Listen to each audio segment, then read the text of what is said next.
বিহারে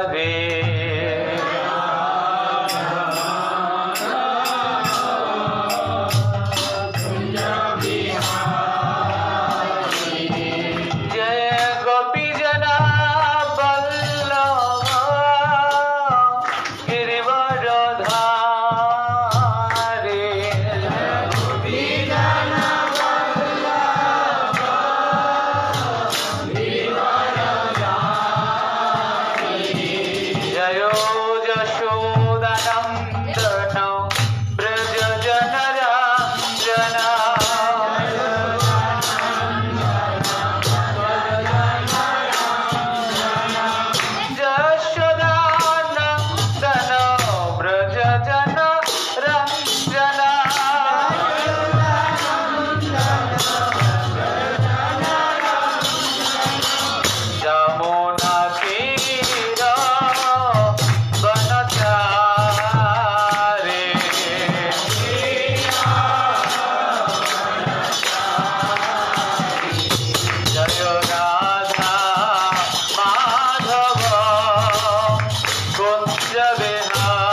जय श्री राधा माधव की, शील प्रभुपाद की, गौर प्रेमानंदे हरि हरि बोल। ओम अज्ञानतिमिरन्धस्य ज्ञानाञ्जनशलाकया चक्षुरुन्मीलितं येन तस्मै श्रीगुरुवे नमः। नमोऽयं विष्णुपादाय कृष्णप्रेष्ठाय भूतले श्रीमते भक्तिवेदान्त स्वामिनिति नामिने। नमस्ते सरस्वती देवी गौरवाणी प्रचारिणे निर्विशेष शून्यवादी पाश्चात्य देशतारिणे। नमो महावदन्नाय कृष्ण प्रेम प्रदायते कृष्णाय कृष्ण चैतन्य नाम्ने गौरतिष्ठे नमो नमः। नीलाचल निवासाय नित्याय परमात्मने बलभद्र सुभद्राभ्यां जगन्नाथाय ते नमः। हे कृष्ण करुणा सिंधु दीनबन्धु जगत्पते गोपेश गोपिका कांत राधा कांत नमस्तुते।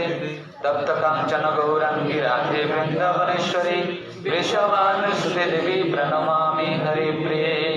वंशाकल्पतरुभ्यश्च कृपा सिन्धुभ्यो एव च पतितानां पावनेभ्यो वैष्णवेभ्यो नमो नमः। श्री रूप श्री सनातन भट्ट रघुनाथ श्री जीवा गोपाल भट्ट दश रघुनाथ एछाई गोसाई करी चरण बंदन जहा हईते विघ्न नाश अभीष्ट पुराण। जय श्री कृष्ण चैतन्य प्रभु नित्यानंद श्री अद्वैत गदाधर श्रीवासादि गौर भक्त वृंद। हरे कृष्ण कृष्ण कृष्ण हरे हरे हरे राम राम राम हरे हरे।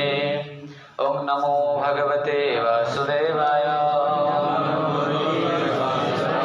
ओम नमो भगवते वासुदेवाय। ओम नमो भगवते वासुदेवाय। नमो विष्णुपदाय कृष्ण पृष्ठाय भूतले श्रीमते भक्तिचार्य स्वामी निति नामिने स्निग्ध चित्ताशु प्रणीत भक्तिनाम चरशान्वितम् प्रभुपाद गत प्राण भक्तिचार्य। जय जगत गुरु শিল প্রভুপাদ কি।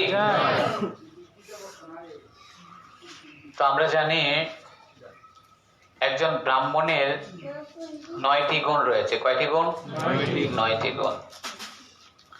অর্থাৎ 9টি হচ্ছে একজন ব্রাহ্মণের স্বভাবজাত কর্ম।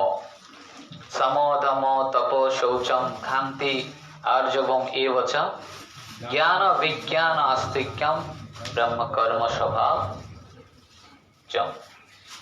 তো এই হচ্ছে ব্রাহ্মণের 9টি কর্ম। কয়টি কর্ম? কি কি বলছি? সম। সম মানে কি? হোয়াট ইজ সম? সম হচ্ছে তার অন্তরিন্দ্রিয় গুলো সংযম থাকবে। কি থাকবে? সংযম থাকবে। অর্থাৎ অন্তরিন্দ্রিয় বলতে মনকে বোঝানো হয়েছে। মন সংযম থাকবে। কি সংযম থাকবে? এই তুমি বসো। 2 নম্বর হচ্ছে কি? দম। দম মানে হচ্ছে কি? বাহ্যিক যে ইন্দ্রিয়গুলো, বাইরের ইন্দ্রিয়গুলো কি কি? যেমন চক্ষু, কর্ণ, নাসিকা, ত্বক, জিহ্বা, এই বাহ্যিক যে ইন্দ্রিয়গুলো আছে সেগুলো তার বশীভূত থাকবে। বুঝা গেছে? তাহলে এটা হচ্ছে দম। 3 নম্বর হচ্ছে কি? তপ। তপ মানে কি? তিনি তপস্যা পরায়ণ হবেন। 4 নম্বর কি? এই এগুলো আওয়াজ করতেছে কেন? রাখো।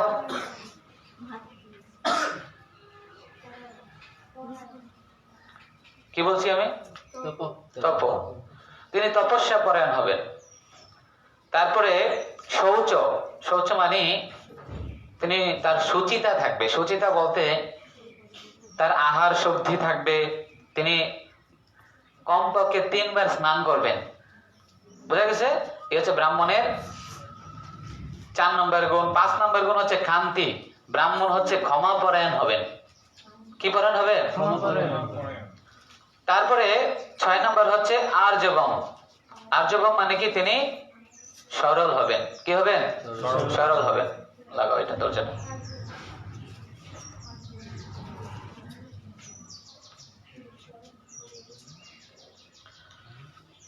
তারপরে 7 নম্বর হচ্ছে জ্ঞান। জ্ঞান বলতে বোঝানো হচ্ছে যে সমস্ত শাস্ত্রের জ্ঞান তিনি জানবেন। সৎকর্ম নিপিন বিপ্র সর্বশাস্ত্র বিশারদ, তিনি সমস্ত শাস্ত্রের বিশারদ হবেন। বিশারদ মানে তিনি সমস্ত শাস্ত্র সম্পর্কে জানবেন। তারপরে 8 নাম্বার হচ্ছে এই সমস্ত জ্ঞান তার জীবনেও প্রয়োগ করবেন। বিজ্ঞান, বিজ্ঞান মানে তিনি যে সমস্ত জ্ঞান জানলেন এই সমস্ত জ্ঞান তার জীবনে প্রয়োগ হবে। তার জীবনে কি হবে? প্রয়োগ হবে। বোঝা গেছে? এটা হচ্ছে বিজ্ঞান। তারপরে কি? আস্তিক্য। আস্তিক্য মানে হচ্ছে তিনি নাস্তিক না আস্তিক। নাস্তিক এবং আস্তিক দুইটার মধ্যে পার্থক্য আছে। যে ভগবানকে মানে না তিনি কে? নাস্তিক। আর যে ভগবানকে মানেন তিনি কে? আস্তিক। তাহলে ব্রাহ্মণ ভগবানকে জানবেন, পরোক্ষভাবে ভগবানের রূপ সম্বন্ধে তিনি অবগত হবেন। ঠিক আছে? এই হচ্ছে ব্রাহ্মণের কয়টি গুণ? 9টি গুণ। সম ধম তপ শৌচম ক্ষান্তি আর্জবম এবচ জ্ঞান বিজ্ঞান আস্তিকম ব্রহ্ম কর্ম স্বভাবজম। বোঝা গেছে? এই হচ্ছে ব্রাহ্মণের কয়টি গুণ? 9টি গুণ। আর ক্ষত্রিয়ের গুণ হচ্ছে 7টি। কয়টি গুণ? কি কি ক্ষত্রিয়ের গুণগুলো কি কি? শৌর্য তেজ ক্ষিতির দক্ষ যুদ্ধে চ অপলায়নম দানম ঈশ্বর ভাবস্য ক্ষত্রম কর্ম স্বভাবজম। একজন ক্ষত্রিয়ের গুণ থাকবে 7টি। কয়টি গুণ? তিনি কি থাকবেন? তার শৌর্য থাকবে। কি থাকবে? তিনি যুদ্ধে তার শৌর্যতা প্রদর্শন করবেন। এবং তিনি তেজ, তেজ মানে বীর্য, তার অনেক শক্তি থাকবে, তিনি বীর্য ধারণ করবেন। তারপরে 3 নাম্বার হচ্ছে ধৈর্যতা থাকবে। তার মধ্যে কি থাকবে? ধৈর্য থাকবে। এটা 3 নাম্বার। আর 4 নাম্বার হচ্ছে তিনি দক্ষ হবেন। দক্ষ, তিনি সকল কাজে কি দক্ষ। তিনি সমস্ত অস্ত্রে দক্ষ থাকবেন, পারদর্শী থাকবেন। এই হচ্ছে 4 নাম্বার। 5 নাম্বার হচ্ছে কি? তিনি যুদ্ধে অপলায়ন হবেন না। মানে অপলায়ন মানে তিনি পলায়ন করবেন না। তিনি যুদ্ধে কখনো তার পিঠ দেখাবেন না। তিনি যুদ্ধে কখনো কি দেখাবেন না? পিঠ দেখাবেন না। এই হচ্ছে 5 নাম্বার। আর 6 নাম্বার হচ্ছে কি? দানম। আপনাদের জানা দরকার, কারণ এখান থেকে অনেকে ব্রাহ্মণ হবে। হবে কি না? আমরা এই কোর্সের পরেই ভক্তি শাস্ত্রী চালু করবো। ভক্তি শাস্ত্রী, তাহলে ভক্তি শাস্ত্রীর পরে কি হবে? এখান থেকে ব্রাহ্মণ হবে। হবে কি না? জানা দরকার গুণগুলো, কারণ এগুলো আপনাদেরকে জিজ্ঞাসা করবে। বুঝে গেছে? যে বলেন এখানে ব্রাহ্মণের যে হবেন, ব্রাহ্মণের গুণগুলো কি বিশ্লেষণ করুন, বলবে কিনা? তাহলে ক্ষত্রিয়ের গুণ বলছি কি? প্রথম গুণ হচ্ছে শৌর্য, 2 নাম্বার হচ্ছে তেজ, 3 নাম্বার হচ্ছে ধৈর্য, 4 নাম্বার হচ্ছে দক্ষতা এবং 5 নাম্বার হচ্ছে তিনি যুদ্ধে অপলায়ন। তিনি যুদ্ধে কখনো তার পিঠ প্রদর্শন করবেন না। এবং 6 নাম্বার হচ্ছে দানম, তিনি দান করবেন। আর 7 নাম্বার হচ্ছে শাসন করার ক্ষমতা থাকবে তার। কি থাকবে? শাসন করার ক্ষমতা তার থাকবে। তাহলে ব্রাহ্মণ গেল, বৈশ্য গেল, তাই নাকি? এরপরে আসেন আর ব্রাহ্মণ গেল, ক্ষত্রিয় গেল, এখন আছেন বৈশ্য। বৈশ্য মানে কি? বৈশ্য হচ্ছে তার 3টি কর্ম থাকবে এবং 3টি স্বভাবজাত কর্ম এবং 3টি গুণ আছে তার। কয়টি গুণ? কেউ জানেন 3টি গুণ? 1 নাম্বার হচ্ছে তিনি কৃষি কাজ করবেন, তিনি গো রক্ষা করবেন, আর তিনি বাণিজ্য করবেন। 3টি কাজ: কৃষি, গো রক্ষা, বাণিজ্য। এই হচ্ছে বৈশ্যের কর্ম, বৈশ্যের গুণ। বুঝা গেছে? বৈশ্যের 3টি গুণ। বৈশ্যের কয়টি গুণ? 3টি গুণ।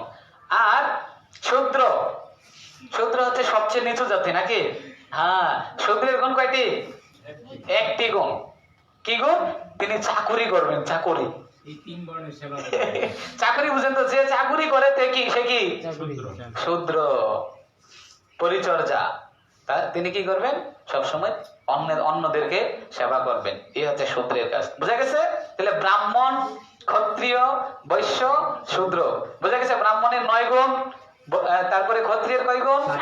7 গুণ, বৈশ্যের 3টি, শূদ্রের 1টি, আর বৈষ্ণবের 26টি গুণ। তাহলে দেখছেন তো যে বৈষ্ণব কত শ্রেষ্ঠ? বৈষ্ণব হতে গেলে তার 26টি গুণ অবশ্যই থাকা দরকার। বুঝতে পারছেন তো? এই হচ্ছে বৈষ্ণবের কোয়ালিটি। এই জন্য আমরা জানবো কিভাবে এই বৈষ্ণবের 26টি গুণ আমরা অর্জন করতে পারি। প্রত্যেকেরই খুব আবশ্যিক ভাবে এগুলো জানা দরকার। কারণ আমরা যে জিনিসে পদার্পণ করছি, আমরা বৈষ্ণব হতে যাচ্ছি, কিন্তু বৈষ্ণবের কোয়ালিটি গুলো যদি আমার মধ্যে নাই থাকে, তাহলে আমাকে বৈষ্ণব বলে কেউ মানবে? কেউ মানবে না। তো এই জন্য বৈষ্ণবের গুণ কয়টি? 26টি। সকলে আমার সাথে সাথে বলুন, কৃপালু অকৃত দ্রোহ সত্য সার সমা, নিদুষ বদান্য মৃদু শুচিয় কিঞ্চনা,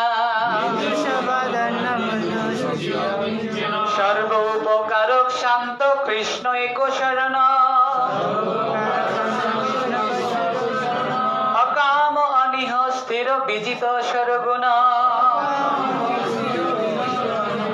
মিতভুক অপ্রমত্ত মানদয় মানি, গম্ভীর করুণ মৈত্র কবি দক্ষ মনি। এই হচ্ছে বৈষ্ণবদের 26টি গুণ। বুঝতে পারছেন? তো আজকে আমরা বৈষ্ণবদের 26টি গুণের একটি প্রথম গুণ এবং সর্বশ্রেষ্ঠ গুণ, প্রথম এবং সর্বশ্রেষ্ঠ গুণ হিউম্যানিটি। হিউম্যানিটি অর্থ হচ্ছে বিনম্রতা। কিটা? বিনম্রতা।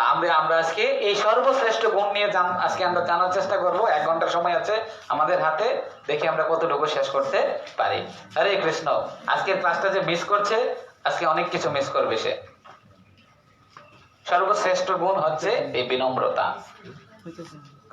পৃথিবীতে, হরে কৃষ্ণ, সকলে মনোযোগ দিয়ে শুনুন, কেউ কথা বলবেন না, আর যেগুলো দরকার আপনারা নোট করুন কথাগুলো মনে রাখার জন্য। পৃথিবীতে সব শিক্ষা কিভাবে কেন দেয়, আমরা কেন শিক্ষা গ্রহণ করি, কেন আমি যাতে বস হতে পারি। কি হতে পারি? বসের বস কিভাবে হওয়া যায় নাকি? হ্যাঁ, কেউ যদি একদম সর্বনিম্ন চাকরি করে, সে চায় না আমি তার বস হবো। মানে সোজা আছে, এই নামে কি সেটা উল্টা। বুঝতে পারছেন? এটার বিপরীত। তাহলে আমরা এই জগতে হচ্ছে যে যত বেশি উন্নত স্তরে যেতে পারে, যে যত বেশি উপরে যেতে পারে, সে তত বেশি সম্মান। আর পারমার্থিক দিকটা হচ্ছে এটার কি বিপরীত। পারমার্থিক দিক হচ্ছে যে যত বেশি নিচে নামতে পারে, যে যত বেশি নিচু হতে পারে, যে যত বেশি বিনম্রতা দেখাতে পারে, সে হচ্ছে তত বড় বৈষ্ণব। কি বুঝতে পারছেন? সে হচ্ছে তত বড় বৈষ্ণব। যার যত বেশি নিচুতা, যার যত বেশি বিনম্রতা, সে হচ্ছে তত বড় বৈষ্ণব। এই জন্য সনাতন শাস্ত্র কি শিখাচ্ছে? সনাতন শাস্ত্র শিখাচ্ছে কিভাবে দাসের অনুদাস হওয়া যায়। মহাপ্রভুকে জিজ্ঞাসা করছে, মহাপ্রভু তো ভগবান, তাই না? ভগবান না, তিনি কলিযুগের পাবন অবতার ভগবান। মহাপ্রভুকে জিজ্ঞাসা করছেন, মহাপ্রভু কে আপনি? মহাপ্রভু কে আপনি? তখন মহাপ্রভু বলছেন, আমি হচ্ছি কে? আমি হচ্ছে গোপীর ভর্তা, গোপীদেরকে যিনি পালন করেন। হ্যাঁ, আমি গোপীদের যে পালন করে, গোপীদের প্রভু, তাদের দাসের অনুদাস। মহাপ্রভু বলছেন, আমি গোপীদেরকে যিনি পালন করে, গোপীর ভর্তা, হ্যাঁ, গোপীদের যিনি পালন করে, তাদের দাসের অনুদাস হচ্ছে আমি। কে বলছেন? তাহলে মহাপ্রভু এই কথা বলছেন। মহাপ্রভু নিজেকে দাস হিসেবে স্বীকার করছেন। তাহলে ভগবান হয়ে, তাহলে আমরা তো আমাদের ঘরের ভগবানও না, আমাদের ঘরের সবাই আমাদের মানে না, মানে বাইরের দূরের কথা মানবো। তাহলে আমরা নিজেকে প্রভু বলে দাবি করছি। বুঝতে পারছেন তো? বৈষ্ণবতা। এই জন্য বলছে, যে ব্যক্তি নিজেকে যত ছোট ভাবে, সে তত বড় বৈষ্ণব। আপনারা আজকে বৈষ্ণবের, যদি বৈষ্ণব আপনারা চিনতে চান, বৈষ্ণব যদি আপনারা বুঝতে পারেন, বৈষ্ণব কিন্তু সবাই চিনতে পারে না। চিনতে পারে? বৈষ্ণব চিনিতে না রে দেবের অশকতি, দেবতারা বৈষ্ণব চিনতে পারে না। আর আমরা কিভাবে চিনবো? আমাদের চেনার ক্ষমতা আছে না। যে বৈষ্ণবকে দেবতারা চিনতে পারে না, আমরা তাদেরকে কিভাবে চিনবো? এই জন্য বৈষ্ণব চিনিতে না রে দেবের অশকতি। এই জন্য বৈষ্ণব যদি আপনারা বুঝতে চান যে সে এত বড় উন্নত বৈষ্ণব, কিভাবে চিনবেন? সে যত বেশি বিনম্রতা দেখাবে, হ্যাঁ, যে যত বেশি নিচুতা প্রদর্শন করবে, সে তত বড় বৈষ্ণব। শিল প্রভুপাদ বলছেন, শিল প্রভুপাদ কি বলছেন? চিনি থেকে কখনো মিষ্টতাকে আলাদা করা যায় না। চিনি থেকে মিষ্টি আলাদা করা যাবে না। চিনি থেকে কখনো মিষ্টতা আলাদা করা যাবে না, জল থেকে কখনো তরলতাকে আলাদা করা যাবে না, আগুন থেকে কখনো দাহিকা শক্তিকে আলাদা করা যাবে না, লবণ থেকে কখনো নোনতা ভাবটাকে আলাদা করা যাবে না। যাবে? লবণ থেকে নোনতা ভাব আলাদা করা যাবে? ঠিক যেমন চিনি থেকে মিষ্টিকে আলাদা করা যায় না, জল থেকে তরলতাকে আলাদা করা যায় না, আগুন থেকে দাহিকা শক্তিকে আলাদা করা যায় না, লবণ থেকে নোনতা ভাবকে আলাদা করা যায় না, ঠিক ভক্তি থেকে বিনম্রা ভাবকে আলাদা করা যাবে না। যিনি ভক্তি করছেন তার বিনম্রতা না থাকলে তিনি ভক্তির প্রথম স্তরে উন্নীত হয়নি। বুঝতে পারছেন? ঠিক ভক্তি থেকে কখনো বিনম্রতা ভাব আসে, হ্যাঁ, ত্যাগ করা যাবে না, আলাদা করা যাবে না। এই জন্য বিনম্রতা থেকেই ভক্তির সৃষ্টি হয়। বিনম্রতা থেকে কি সৃষ্টি হয়? ভক্তির সৃষ্টি হয়। তো বিনম্রতা হচ্ছে দুই প্রকার। কয় প্রকার? বিনম্রতা কত প্রকার? দুই প্রকার। একটা হচ্ছে সত্য বিনম্রতা, আরেকটা হচ্ছে মিথ্যা বিনম্রতা। মিথ্যা বিনম্রতা এবং সত্য বিনম্রতা। বোঝা গেছে? বিনম্রতা কত প্রকার? দুই প্রকার।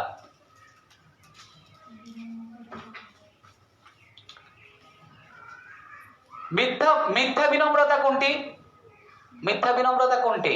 মিথ্যা বিনম্রতা হচ্ছে যে আমার মধ্যে অনেক বিনম্রতা, হ্যাঁ, আমি তো বিনম্রতার প্রতিমূর্তি, হ্যাঁ, এটা হচ্ছে কি মিথ্যা।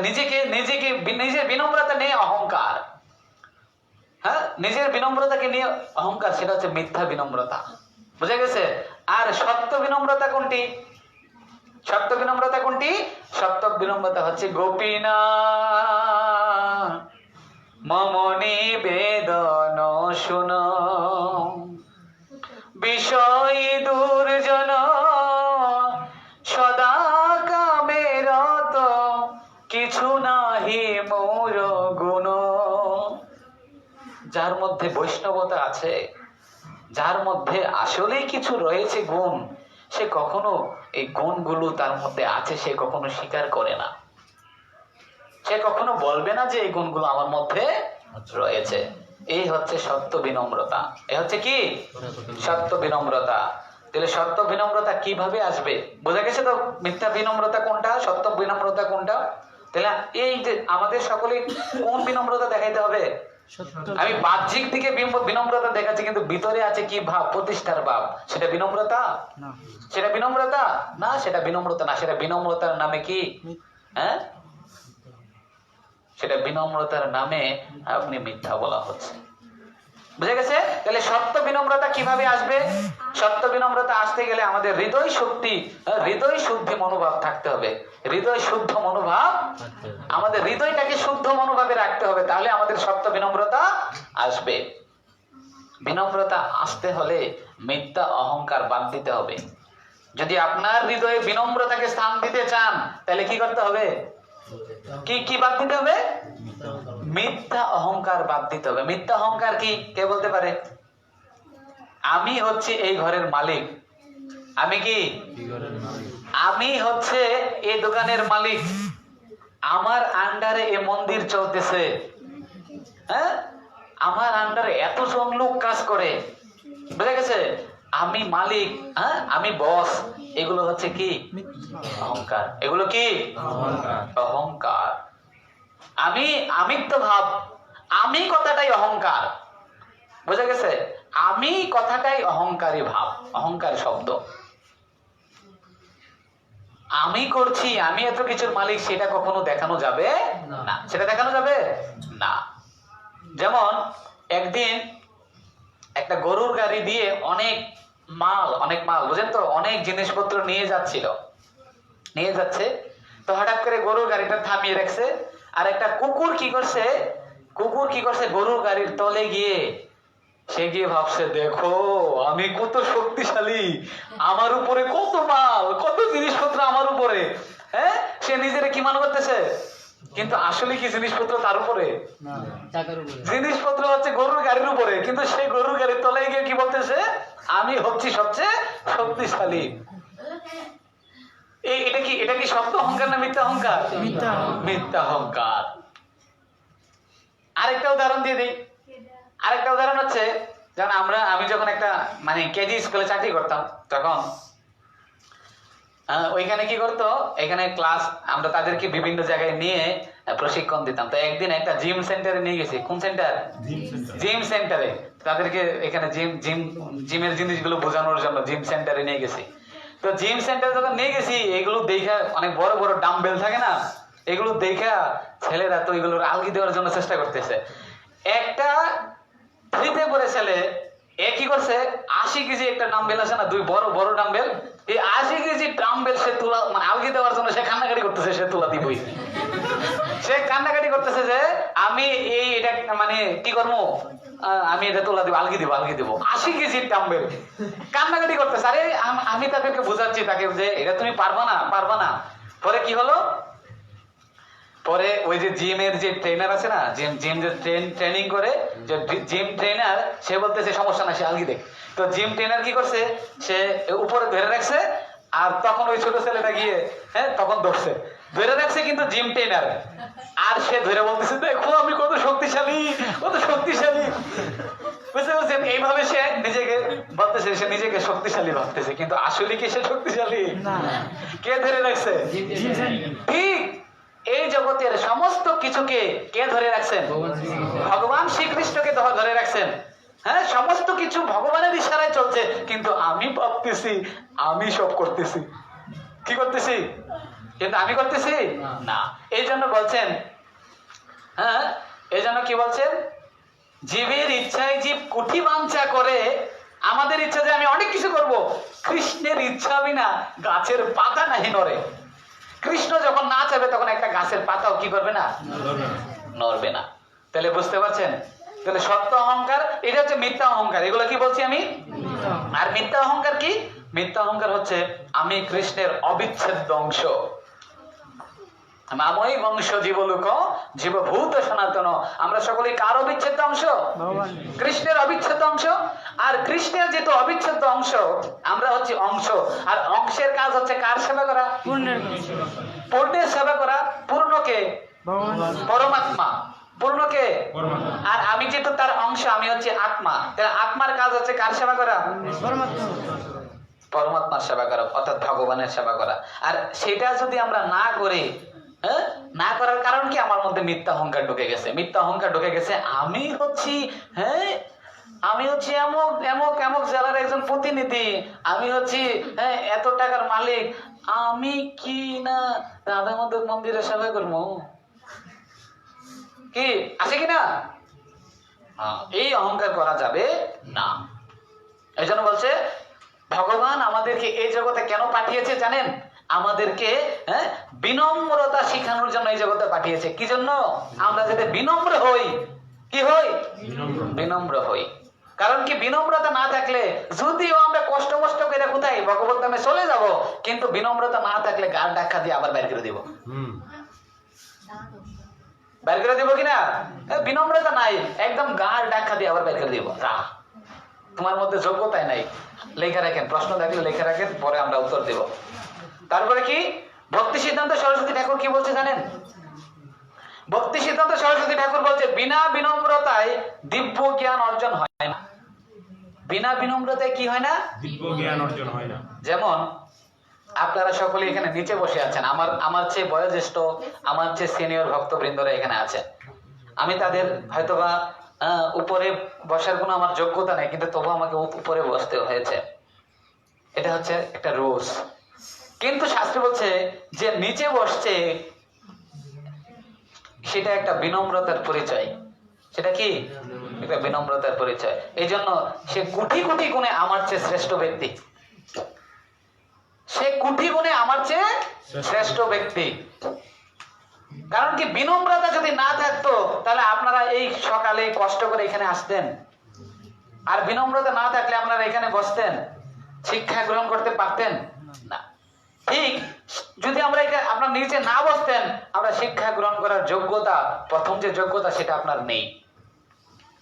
আপনি যদি কেউ কলস দিয়ে নদীতে পানি ভরাইছেন, কলস দিয়ে নদী থেকে পানি নিছেন, এখন কলসটা নিয়ে যদি এভাবে জোরে চাপাচাপি করেন, মাথা খারাপ হইয়া চাপাচাপি করেন, সেই কলসে কখনো জল ঢুকবে? না জল ঢুকবে? তাহলে কি করতে হবে? সেই কলসের মাথাটা কি করতে হবে? নোয়াইতে হবে, তখন সেটার মধ্যে কি ঢুকবে? জল ঢুকবে। ঠিক শিক্ষা গ্রহণ করতে গেলে যিনি শিক্ষক, যিনি প্রশিক্ষক, তার কাছে গিয়ে মাথাটা নোয়াতে হবে। তাহলে কি করবে? কারণ তিনি যথার্থ পরম্পরায় ছিল ব্যাসদেবের প্রতিনিধি রূপে তিনি আপনাকে শিক্ষাচ্ছেন। তিনি কি করছেন? তাহলে আপনার মধ্যে সেই জ্ঞান কি করবেন? ঢুকবে। সেই জ্ঞান কি করবে? হরে কৃষ্ণ, বোঝা গেছে? হ্যাঁ, সেই জ্ঞান তখন ঢুকবে। এই জন্য বিনম্রতা ছাড়া আমরা শিক্ষা গ্রহণ করতে পারবো না, এই কথা বলা যাবে না। বিনম্রতা ছাড়া কি করা যাবে না? শিক্ষা গ্রহণ করা যায় না। আপনারা জানেন যে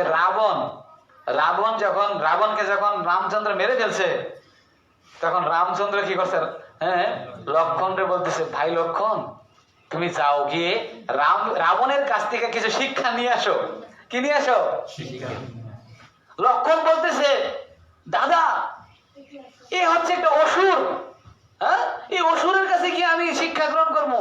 বলছে না, সে অসুর হলেও তিনি ব্রাহ্মণ, তারপরে তার অনেক জ্ঞান আছে, তুমি কি তার থেকে কি নিয়ে আসো? জ্ঞান নিয়ে আসো, জ্ঞান। তার থেকে কি নিয়ে আসো? আর যখন লক্ষণ গিয়ে রাবণের কাছে গিয়ে বলতেছে, এ রাবণ, আমাকে শিক্ষা দে। আর রাবণ তো লক্ষণের দিকে তাকাইছেই না। এই কথা এইভাবে বললে কেউ তাকে শিক্ষা দিবে? তাকাইছেই না। তখন আবার লক্ষণ চলে আসছে রামের কাছে, বলছে, দাদা আমি তো গিয়ে বলছি, কিন্তু সে তো আমার দিকে তাকাই নাই। বলছে, কেমনে গিয়ে বলছো? বলছে, আমি গিয়ে বলছি, এ রাবণ শিক্ষা দে। বলছে, এইভাবে বললে শিক্ষা গ্রহণ করা যায়? এভাবে বললে তুমি শিষ্য হতে পারলে না। বলছে, কিভাবে বলতে হবে? বলছে, তদ বিদ্ধি প্রণিপাতেন পরিপ্রশ্নেন সেবয়া উপদেক্ষান্তিতে জ্ঞানম জ্ঞানীন তত্ত্বদর্শিন। তুমি কিভাবে যাও? তুমি বিনম্র চিত্তে যাও, তখন তিনি তোমাকে কি দিবেন? দিব্য জ্ঞান উপদেশ করবেন, তখন তোমাকে দিব্য জ্ঞান দিবেন তিনি। এছাড়া তিনি তোমাকে দিব্য জ্ঞান দিবেন।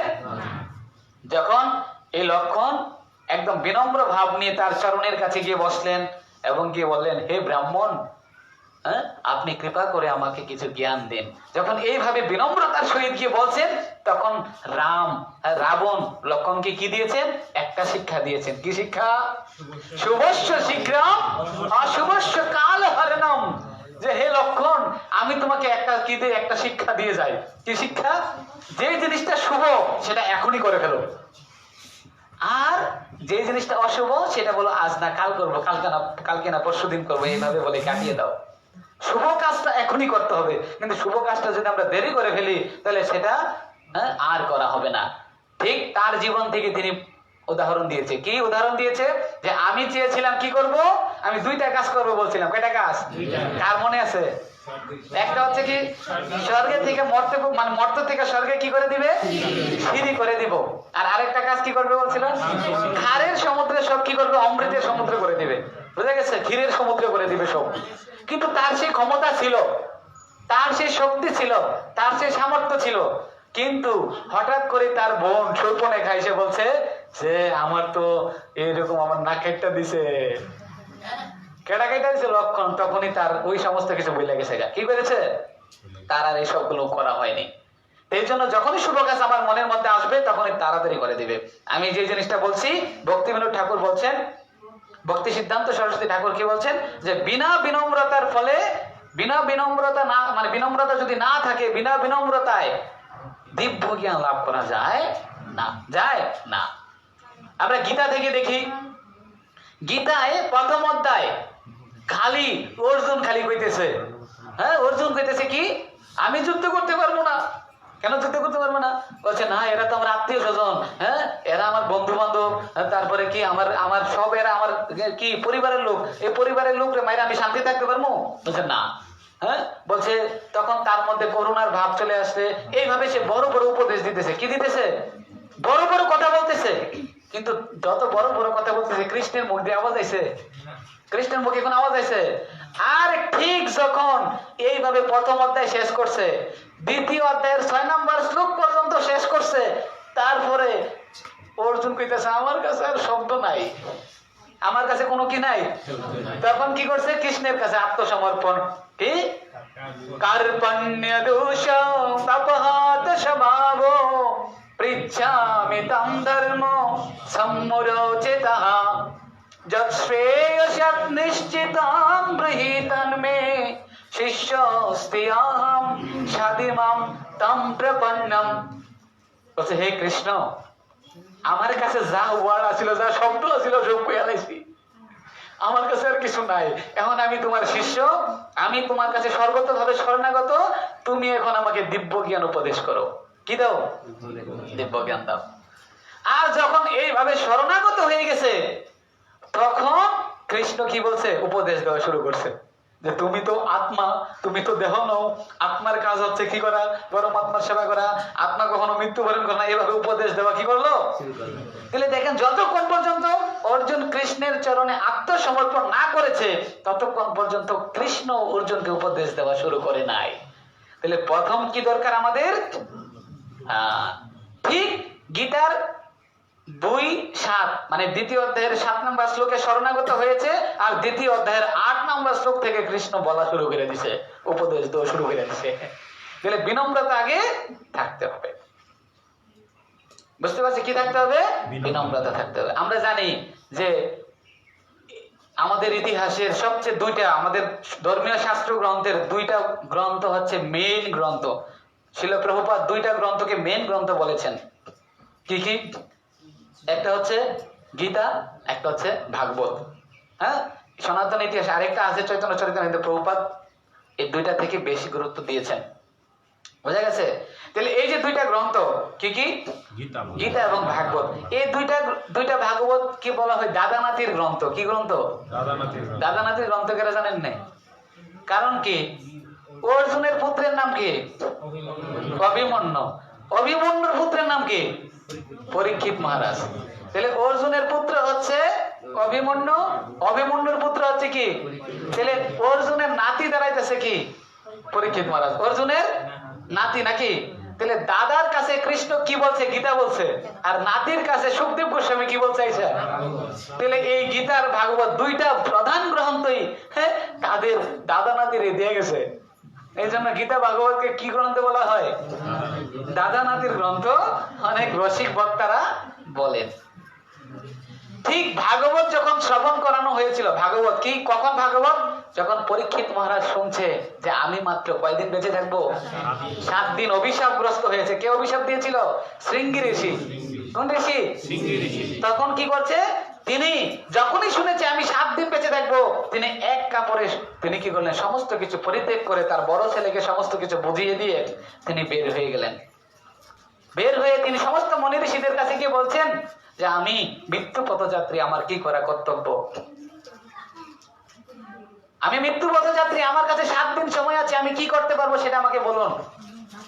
ঠিক কিনা? এটা আমাদের সকলের প্রশ্ন হওয়া উচিত, কারণ আমরা সকলেই মৃত্যু পথযাত্রী। মৃত্যু পথযাত্রী কিনা? আরে পরীক্ষিত মহারাজ জানতেন যে তার 7 দিনে মৃত্যু হবে, 7 দিন পরে তার মৃত্যু হবে। কি হবে? মৃত্যু হবে। তার তো গ্যারান্টি ছিল 7 দিন তার কিছু হতো না, 7 দিন পরে। কিন্তু আমাদের তো সেই গ্যারান্টিটাও নাই। না না, সেই গ্যারান্টি আছে? না।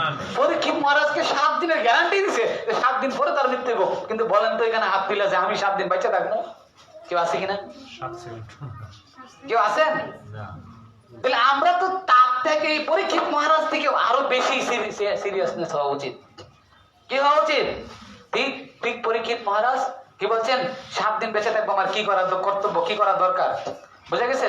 তখন কি করছে? তখন নাম কি? তখন সমস্ত মনি ঋষিদের বলছে কি করব। তখন মনি ঋষিরা পরীক্ষিত মহারাজকে বলছেন যে আপনার কাছে অনেক ধন আছে, আপনি দান করেন। কি করেন? দান করেন। তারপরে বলছে দান করলে তো পুণ্য মিলে। কি মিলে? আর পুণ্য হলে স্বর্গে যাবো। স্বর্গে থেকে আবার এখানে আসতে হইব। কিনে পুণ্যে মর্ত লোকম বিশন্তি, আবার আসতে হবে। আমি পুণ্য চাই না। তখন কি করছে? তখন সেখানে হঠাৎ করে কে আসছে?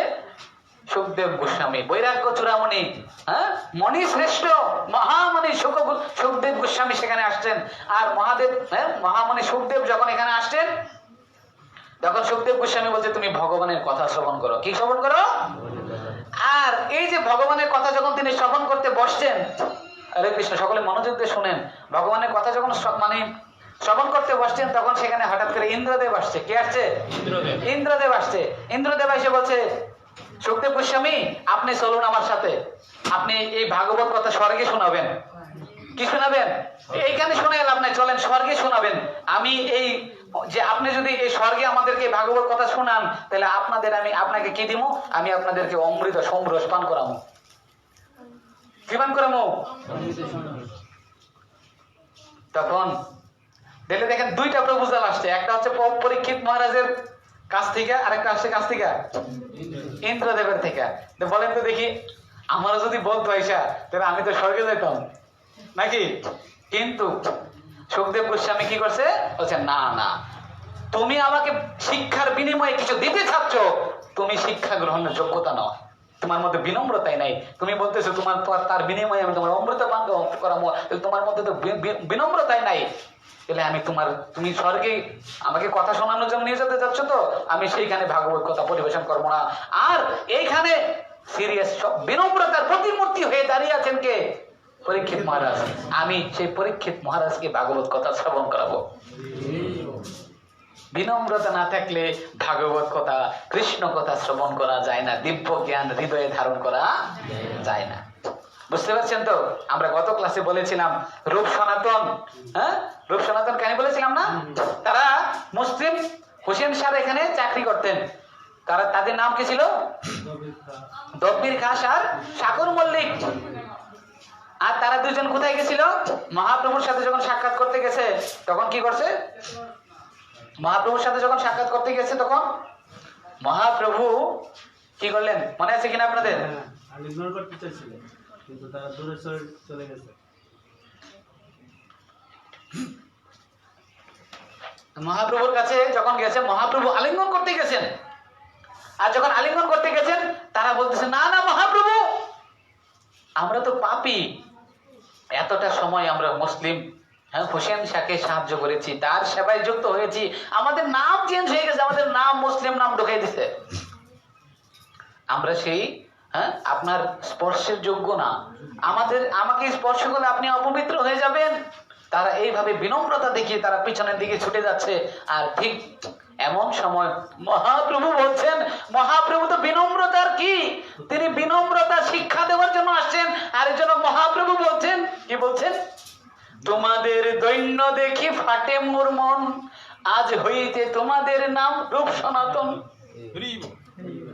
তোমাদের এত দৈন্যতা, তোমাদের দৈন্যতা দেখে আমার হৃদয় ফেটে যাচ্ছে। আর এই জন্য আমি তোমাদের আজকে দীক্ষা প্রদান করে দিচ্ছি। তোমাদের নাম কি দিলাম আমি? রূপ সনাতন।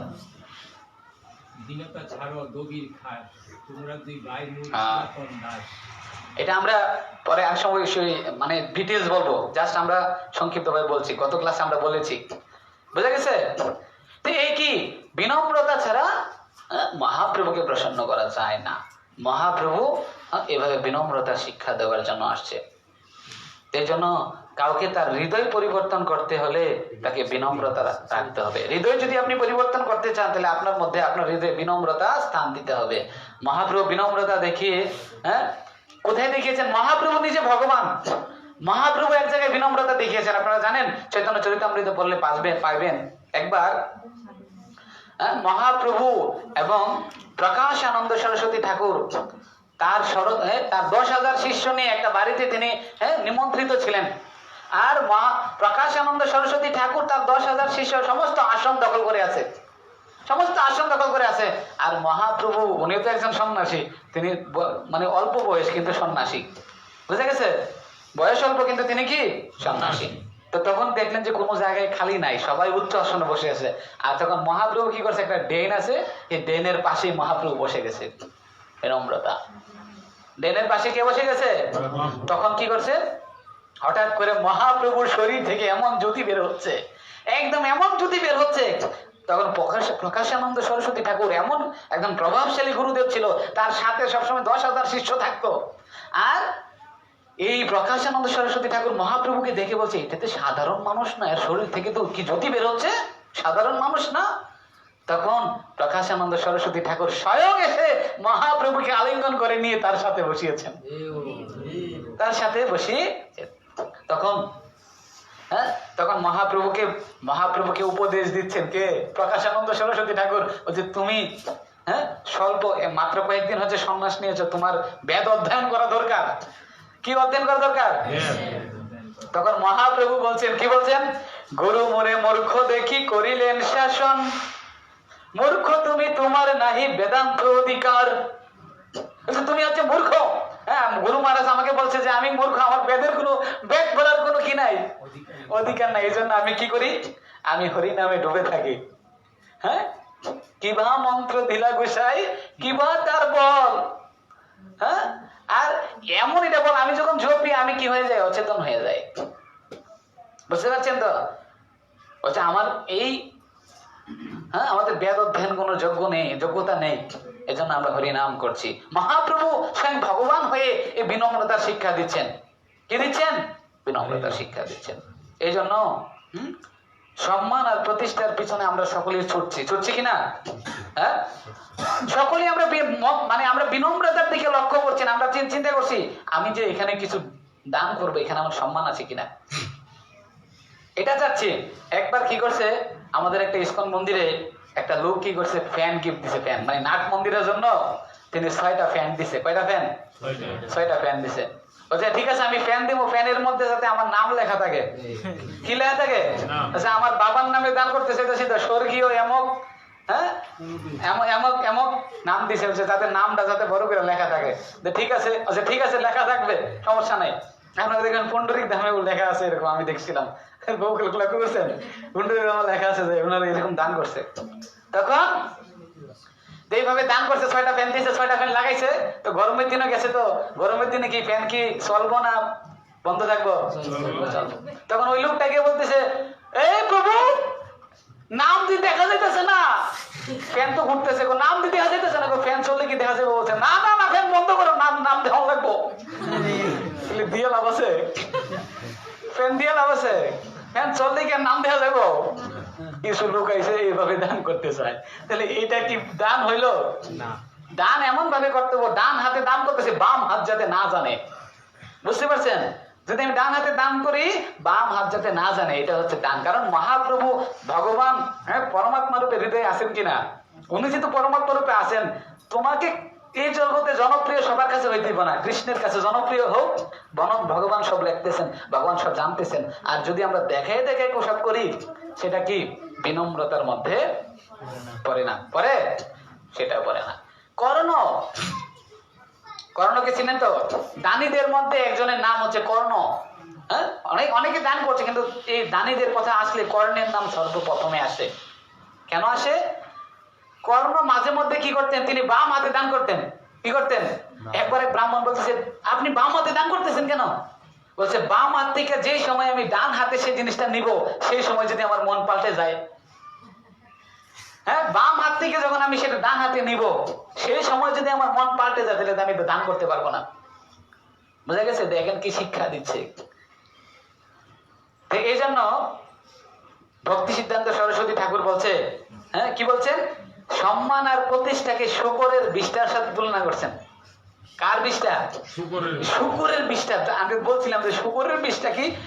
শূকর হচ্ছে এমন প্রাণী যে কি করে অন্য সকল প্রাণীদের বিষ্ঠা খায়, আর তার বিষ্ঠার সমান। বুঝতে পারছেন তো? এই হচ্ছে মান আর প্রতিষ্ঠার, এটা হচ্ছে শূকরের বিষ্ঠার সাথে তুলনা করছে। এই জন্য আমাদের প্রতিষ্ঠার পিছনে ছোটা উচিত না। কারণ কি, যদি আপনি কৃষ্ণের ভক্তির জন্য ছুটেন, কৃষ্ণের পিছনে ছুটেন, প্রতিষ্ঠাকে বাদ দেন, প্রতিষ্ঠাকে অবহেলা করে চলেন, প্রতিষ্ঠা আপনার পিছনে এমনি এমনি চলবে। আমরা বলছি কিনা বলেন তো দেখি? কার উদাহরণ দিছিলাম? মাধবেন্দ্রপুরী, মনে আছে কিনা? মাধবেন্দ্রপুরী তিনি প্রতিষ্ঠার ভয়ে তিনি পলে গেছেন, আর তিনি জগন্নাথপুরী পৌঁছানোর আগেই সবাই তার সেই কাহিনী জানে। কারণ প্রতিষ্ঠা তার আগে আগে ছুটে। যদি আমরা প্রতিষ্ঠা না চাই, প্রতিষ্ঠা তার পিছনে পিছনে কি করবে? ছুটবে তার কাছে যাওয়ার জন্য। বাস্তব সত্য কিনা? এটাই। তো এইটা কারণ এগুলো শাস্ত্রীয় প্রমাণ। এই জন্য বলছে যে আমাদের কি করতে হবে? এই জিনিসগুলো লক্ষ্য করতে হবে, আমরা প্রতিষ্ঠার পিছনে না ছুটি। বিনম্রতার আরেকটি লক্ষণ হচ্ছে কি? আমরা কি করতে হবে? বিনম্রতার আরেকটি লক্ষণ, যদি আমাদের মধ্যে যে বিনম্রতা আছে, সেটার আরেকটি লক্ষণ কি? আমরা অপরজনের প্রশংসা করতে হবে। কি করতে হবে? প্রশংসা করতে হবে। অপরকে প্রশংসা করতে হবে। এটা হচ্ছে বিনম্রতার আরেকটি লক্ষণ। কিন্তু আমরা কি প্রশংসা করি? প্রশংসা করবো দূরের কথা, নিন্দা করে আর টের পাই না, মানে নিন্দা করে সময় পাই না। বলছে ওই প্রভুটা না, এই দোষগুলো আছে। হ্যাঁ, এটা আমাদের ভিতরে বেশি আছে কিনা? প্রশংসা বলছে তার মধ্যে যদি সব কোনো গুণ না থাকে, তার মধ্যে যদি একটা গুণ থাকে। কয়টা গুণ? একটা গুণ। একটা গুণ মানে সবচেয়ে বড় গুণ কোনটা? কৃষ্ণ एको শরণম। এই গুণটা যদি তিনি কৃষ্ণের শরণ থাকে, কৃষ্ণের ভক্ত থাকে, সে যদি প্রয়াস করে, তবু সে বৈষ্ণব। বুঝতে পারছেন? তো তার মধ্যে যদি একটা গুণ থাকে, আমাদের উচিত সে একটা গুণকেই প্রকাশিত ভাবে দেখা। বুঝা গেছে? একটা গুণকে বড় করে দেখা। এই জন্য বিনম্রতা যার মধ্যে আছে, সে অপরজনকে প্রশংসা করবে। কি করবে? অপরজনকে প্রশংসা করবে। কিভাবে? যেমন একটা ক্লাস আপনি শুনছেন, যদি ক্লাসটা আপনার কাছে ভালো নাও লাগে, বলেন হ্যাঁ আজকে প্রভু আপনার ক্লাসটা খুব সুন্দর হয়েছে, হ্যাঁ আপনার ক্লাস থেকে আমরা অনেক কিছু জানতে পেরেছি। হ্যাঁ, অপরজনের সাথে কি এগুলো বলুন, তাহলে সেও খুশি হবে। খুশি হবে কিনা? তাহলে কি হবে? পরের দিন সে আরেকটু ভালো ক্লাস দেওয়ার চেষ্টা করবে। তো এই জন্য প্রশংসা করতে হবে আমাদের। কিন্তু আমরা কি করি? প্রশংসা না করে নিন্দা করি। প্রশংসা না করে কি করি? ঠিক রামচন্দ্রপুরী রামচন্দ্রপুরী কে ছিলেন? আপনারা মনে আছে, আমি একদিন বলছিলাম রামচন্দ্রপুরী হচ্ছে মহাপ্রভুর গুরুদেবের নাম কি?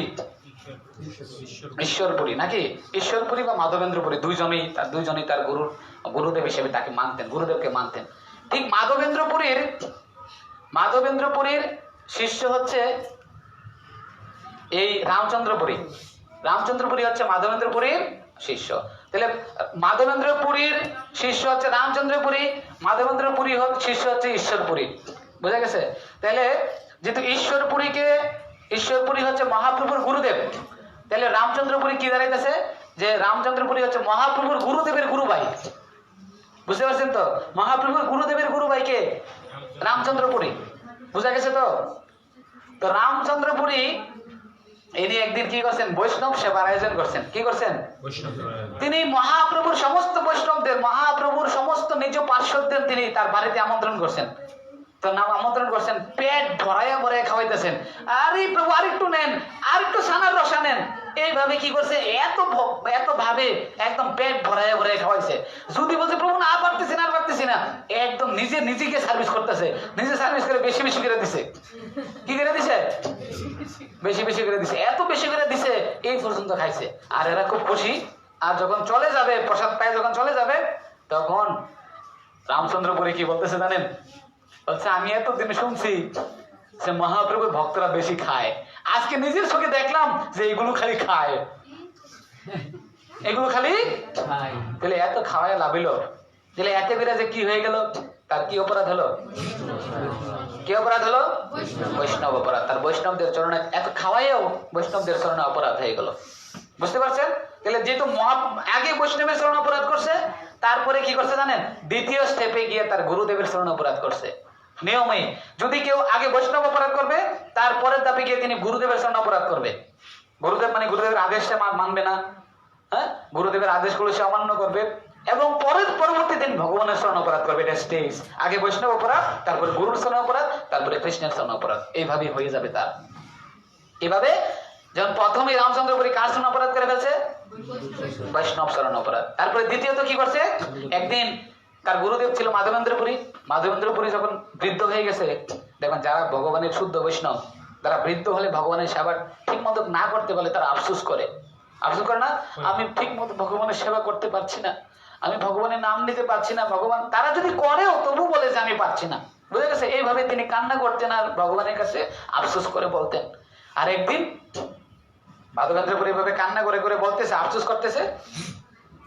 এমন সময় রামচন্দ্রপুরীকে বলতে, গুরুদেব আপনি পাগলের মতো এইভাবে প্রলাপ করছেন কেন? আপনি ভগবানের নাম অনেক করছেন, এখন করা লাগতো না। গুরুদেব কি বলছে? পাগল বলছে। তাহলে গুরুদেবকে যদি কেউ পাগল বলে, তাহলে তার গতি কি হবে? তাহলে তার গুরুদেবের শরণ অপরাধ হয়েছে কিনা? তাহলে প্রথম সে বৈষ্ণব শরণ অপরাধ করলো, তারপরে তার গুরুদেবের শরণ অপরাধ করলো, পরবর্তীতে তিনি চৈতন্য মহাপ্রভু স্বয়ং ভগবানের জন্য অপরাধ করে ফেলছে। কিভাবে জানেন? একদিন চৈতন্য মহাপ্রভুর রুম থেকে, যে রুমে থাকতেন ঘুমাইতেন, এই রুম থেকে একটা পিঁপড়ার লাইন যেতেছে। পিঁপড়ার লাইন। আর পিঁপড়ার লাইনটা দেখে দেখে দেখে দেখে রামচন্দ্রপুরী যাচ্ছে, যাইয়া বলতেছে মহাপ্রভু আপনি সন্ন্যাসী আর আপনি ঘরের মধ্যে চুরি করে আর কি খান, মিষ্টি খান না? বলছে আপনি চুরি করে, আপনি সন্ন্যাসী ভাই রুমে বসে বসে চুরি করে সে মিষ্টি খাওয়া শুরু করছেন, তাহলে কি কার অপরাধ করে ফেলছে গিয়ে? মহাপ্রভুকে স্বয়ং ভগবান না? তাহলে দেখুন যদি কেউ এই বৈষ্ণব অপরাধ করে, আস্তে আস্তে তার গুরুদেবের শরণ অপরাধ হয়ে যাবে এবং তার কার শরণ অপরাধ হবে? ভগবানের শরণ অপরাধ হবে। এই জন্য নিন্দা করবো না আমরা কাউকে, কি করবো না? আমরা চেষ্টা করবো সকলের প্রশংসা করার জন্য। কি করব? আমি অন্যদেরকে বাদ দেই, কিন্তু আমরা যারা এই কোর্সে আছি তাদের কাছে আমি একটা অনুরোধ, কাউকে নিন্দা করবো না, বরঞ্চ তাদের প্রশংসা করার চেষ্টা করবো আমরা। তাদের যদি কোনো গুণ নাও থাকে তথাপি আমরা কি করব? প্রশংসা করব। এটাই হচ্ছে আমাদের বিনম্রতার একটি লক্ষণ। বিনম্রতা অপরকে সম্মান প্রদর্শন। বিনম্রতা মানে হচ্ছে কি? বিনম্রতা হচ্ছে অপরকে সম্মান প্রদর্শন করা। কি করা? অপরকে কি করা? সম্মান প্রদর্শন করা। মনোযোগ সহকারে শুনুন। একদিন নাম হচ্ছে রূপনারায়ণ প্রভু, বুঝছেন? রূপনারায়ণ তিনি বৃন্দাবনে গেছেন। বৃন্দাবনে গিয়ে শুনছেন যে বৃন্দাবনের সবচেয়ে শাস্ত্রজ্ঞ কে আছে, সবচেয়ে শাস্ত্রজ্ঞ কে আছে। তখন কি বলতেছে সবচেয়ে শাস্ত্র সম্পর্কে কার বেশি ধারণা আছে? শাস্ত্র সম্পর্কে সবচেয়ে বেশি আইডিয়া হচ্ছে রূপ গোস্বামীর। কার? রূপ গোস্বামীর। তখন এই রূপনারায়ণ রূপ গোস্বামীর কাছে গিয়ে বলছে, রূপ গোস্বামী বলছে আপনি আমার সাথে বিতর্ক করুন। কি করুন? বলছেন কারণ বিতর্ক কেন করবেন? কারণ আপনাকে যদি আমি তর্ক শাস্ত্রে হারাইতে পারি তাহলে আপনার থেকে আমি শ্রেষ্ঠ পণ্ডিত। বুঝতে পারছেন? এই উদ্দেশ্য নিয়ে কার কাছে গেছে? রূপ গোস্বামী বলছে তাহলে এটা তোমার উদ্দেশ্য কি? বলছে আমার উদ্দেশ্য হচ্ছে আপনার থেকে বিজয় পত্র নেওয়া। কি পত্র? যে আপনি ঠকে গেছেন, আমি জিতে গেছি, এটা একটা বিজয় পত্র আপনি আমাকে দেন। যদি আপনি বলছে ঠিক আছে, এটাই তো কথা, তোমার সাথে আমার বিতর্ক করতে হবে না, তোমার দাও কাগজ কলম দাও, আমি বিতর্ক তোমাকে আমি বিজয়ী হিসেবে ঘোষণা করে দিচ্ছি, না দাও। বুঝা গেছে? কারণ আমি আজেরা সময় নষ্ট করতে রাজি না, আমি ভগবানের সেবায় থাকি। তুমি যেহেতু চাচ্ছ আমার থেকে শ্রেষ্ঠ পণ্ডিত প্রমাণিত করতে, আমি লেখা দিই। কোথায় লিখতে হবে? এইখানে লেখা দিছি, যাও। আর এই বিজয়পত্র নিয়ে তিনি বৃন্দাবনে সবার কাছে গিয়ে বলতেছে আমি রূপ গোস্বামীকে হারাই দিছি। আর রূপ গোস্বামীর একজন শিষ্য ছিল। কে? রূপ গোস্বামী কার থেকে রূপ গোস্বামী কারে শিক্ষা দিছে জানেন? জীব গোস্বামীরে। মহাপ্রভুর থেকে শিক্ষা নিছে রূপ গোস্বামী। আর রূপ গোস্বামী কাকে শিক্ষা দিছে? আর জীব গোস্বামী দেখতেছে কিরে এটা কে? রূপনারায়ণ। কি করতেছে? আমি রূপ গোস্বামী ঠকাই দিছি, রূপ গোস্বামী হারাই দিছে। বলছে তুমি আমার গুরুরে হারাই দিছো। বলছে কি দিছে? বলছে উনি আমার সাথে তর্ক শাস্ত্র করতেছেন, আমার বিজয় পত্র দিয়ে দিছে। বলছে তাই নাকি? আমার সাথে আইসো, আমি তো ওনার শিষ্য, আমার সাথে আইসা বসো। পরে 2 মিনিট যখন জীব গোস্বামীর সাথে আলোচনা করছে, বলছে তুমি তো কিছুই করো না, যাও তুমি আমার সাথে করো না, আমার গুরুর সাথে লাগতো। বুঝা গেছে নি? তো এইভাবে কি করছে, তাহলে এখানে অপদস্থ করে দিছে। যখন এই কথাটা রূপ গোস্বামী জানছে, রূপ গোস্বামী বলছেন জীব গোস্বামী তোমার এইসব করা উচিত না, তুমি অহংকারী। সে যদি এটা নিয়ে সে সন্তুষ্ট থাকতে চায়, সে করুক না, থাকুক না, এতে করে তুমি তাকে এইভাবে করাটা ঠিক হয়নি। বুঝা গেছে? দেখেন রূপ গোস্বামী কত বিনম্র ছিলেন। বুঝা গেছে? তো এইভাবে তার ক্ষমতা থাকা সত্ত্বেও সে ক্ষমতাগুলো প্রদর্শন করে না। এই হচ্ছে বৈষ্ণবতা। এটা কি? বৈষ্ণবতা। ঠিক আরেকটি বৈষ্ণবতা আমরা গত ক্লাসে বলেছিলাম কিনা?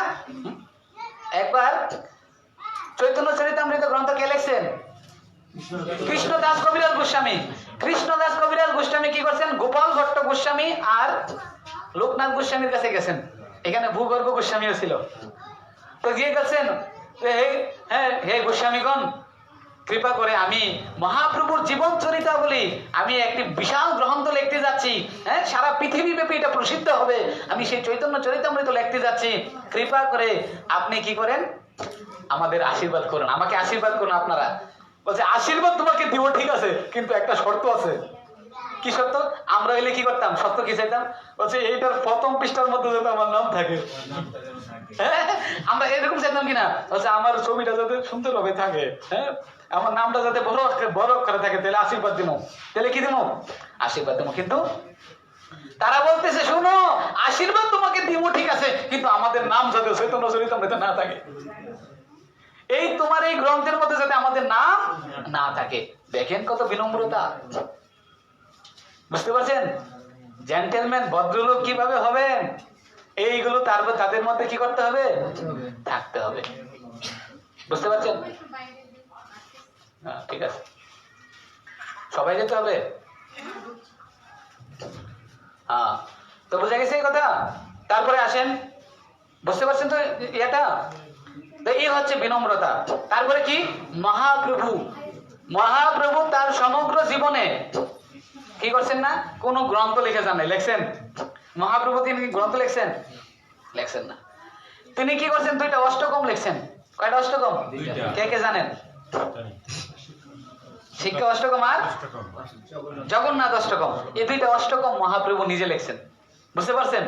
আর এই শিক্ষা অষ্টকম দেখেন, এই শিক্ষা অষ্টকমটা যদিও 8টা শ্লোক, কিন্তু এই 8টা শ্লোকে সমস্ত শাস্ত্র আছে এটার মধ্যে, সমস্ত শাস্ত্রের কথা এটার মধ্যে আছে। বুঝতে পারছেন? এটার মধ্যে মেন শ্লোক মহাপ্রভু বলছেন, ত্রিনাদপি শুনিছেন তরু রূপী সহিষ্ণুনা আমানিনা মানধেন কীর্তনিয়া।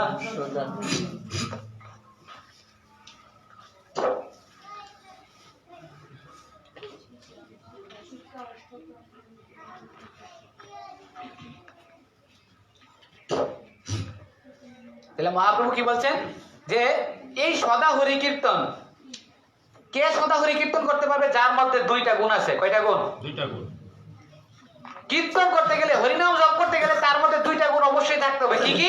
একটা হচ্ছে সে তৃণাদপি, তৃণ মানে কি? তৃণ মানে ঘাস, তাকে ঘাসের থেকেও আরো নম্র হতে হবে। কি হতে হবে? যেমন একটা ঘাসকে যখন পাড়ায় যায়, সে কখনো কিছু বলে? হ্যাঁ, তাহলে এই তৃণের অপেক্ষাও বেশি আমাদের নম্রতা দেখাইতে হবে। আর তরুর অপি সহিষ্ণু না, তরুর মানে গাছ, বৃক্ষের চেয়ে বেশি সহিষ্ণু, সহ্য করার ক্ষমতা থাকতে হবে। আর যে তৃণাদপি শুনিছেন তরুর রূপী সহিষ্ণু না, এই 2টা গুণ যার মধ্যে থাকে, হ্যাঁ, সে কি করতে পারবে? সদা হরি কীর্তন করতে পারবে। তাহলে হরিনাম জপ করতে গেলে 2টা যোগ্যতা অবশ্যই তার মধ্যে থাকতে হবে। বুঝা গেছে? তাহলে মহাপ্রভু কি দিচ্ছেন? এই ত্রিনাদপীর শিক্ষা আমাদেরকে দিচ্ছেন। মহাপ্রভুকে চিনেন তো? আরে হরিদাস ঠাকুরকে চিনেন তো? নামাচার্য হরিদাস ঠাকুর। হ্যাঁ, এই হরিদাস ঠাকুরকে 22 বাজারে বেত্রাঘাত করা হয়েছিল, জানেন তো? একটা বাজারে সকাল থেকে সন্ধ্যা পর্যন্ত মারতে বেহুশ করছে, তারপর আরেকটা বাজারে নিয়ে গেছে। বুঝতে পারছেন তো? এইভাবে 22 বাজারে তাকে কি করা হয়েছে? বেত্রাঘাত করা হয়েছে। আর এই হরিদাস ঠাকুরকে একসময় জিজ্ঞাসা করছে এক লোক যে, তোমাকে কেন 22 বাজারে বেত্রাঘাত করা হয়েছে? 22 বাজারে তোমাকে কেন আঘাত করা হয়েছে? তখন হরিদাস ঠাকুর কি বলছে দেখেন, কত বিনম্রতা। তিনি বলছেন যে আমি যখন রাজার কাছে গিয়েছিলাম, সেখানে আমি কি করেছিলাম? সেখানে আমি যখন কাজীর দরবারে গিয়েছিলাম, সেখানে আমি হরিনামের নিন্দা শুনেছি। হরিনামের নিন্দা আমি কর্ণ দিয়ে শুনেছি। আর এই কর্ণ দিয়ে যখন আমি হরিনামের নিন্দা শুনেছি, তার শাস্তি স্বরূপ আমাকে 22 বাজারে বেত্রাঘাত করতে হয়েছিল। এই জন্য যখন কোনো জায়গায় বৈষ্ণব নিন্দা হয়, সেখানে যদি আপনি যদি সেখানে কিছু না বলতে পারেন, তার প্রতিবাদ যদি না করতে পারেন, তাহলে সাথে সাথে সেই জায়গা কি করে দিবেন? ত্যাগ করে দিবেন। এটাই হচ্ছে আমাদের উচিত। যেখানে আমরা কিছু করতে পারি সেখানে করব, আর যদি এখানে স্টপ করার না ক্ষমতা থাকে, জায়গা ত্যাগ করে দিব। বুঝতে পারছেন? এটা হচ্ছে আমাদের লক্ষণ। চৈতন্য মহাপ্রভু কি বলছেন? একদিন তিনি বলতেছেন, আমার কৃষ্ণের প্রতি কোনো প্রেম নাই। চৈতন্য মহাপ্রভু নিজে একদিন বলতেছেন, আমার কৃষ্ণের প্রতি কি নাই? যদি কৃষ্ণের প্রতি আমার প্রেম থাকতো, তাহলে আমি এখনো জীবিত থাকতাম না। বুঝা গেছে? যদি আমার কৃষ্ণের প্রতি প্রেম থাকতো, তাহলে আমি কি করতাম? কৃষ্ণ বিরহে আমি কবেই দেহত্যাগ করে দিতাম। বুঝতে পারছেন? কৃষ্ণের বিরহে আমি কবেই দেহত্যাগ করে দিতাম। এই জন্য আমার কোনো কি নেই? কৃষ্ণের প্রেম নাই। দেখেন, উনি স্বয়ং ভগবান হয়ে এই বিনম্রতার শিক্ষা দিচ্ছেন। বুঝতে পারছেন? যার কাছে আসলে কৃষ্ণ প্রেম থাকে, সে কখনো বলে না যে আমার কাছে কৃষ্ণ প্রেম আছে। বুঝা গেছে?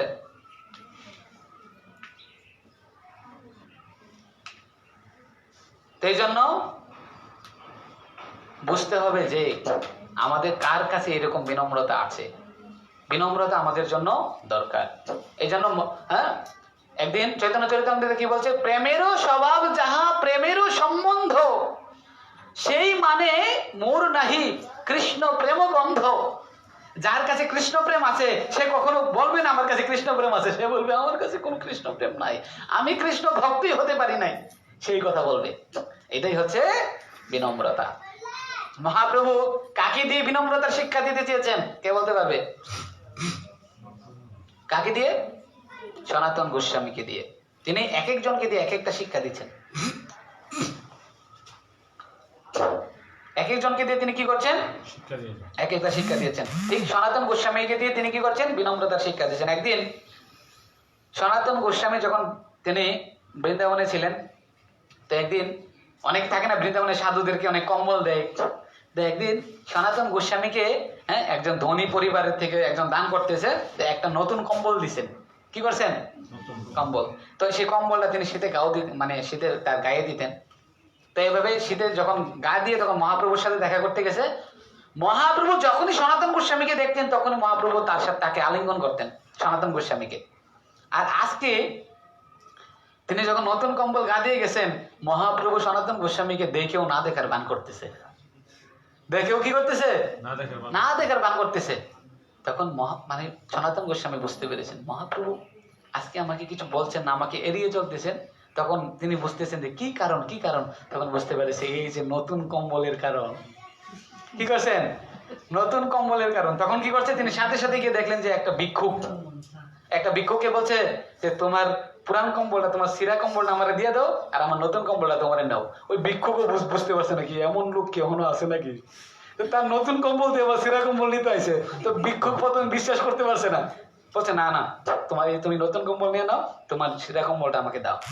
যখন সেই সিরা কম্বলটা গা দিয়ে যখন আসে, মহাপ্রভু সাথে সাথে তার জায়গা থেকে উঠে সনাতন গোস্বামীকে আবার আলিঙ্গন করছে। কি শিক্ষা দিতে চাচ্ছেন মহাপ্রভু? বিনম্রতার শিক্ষা দিতে চাচ্ছেন আমাদেরকে, বিনম্র হোক।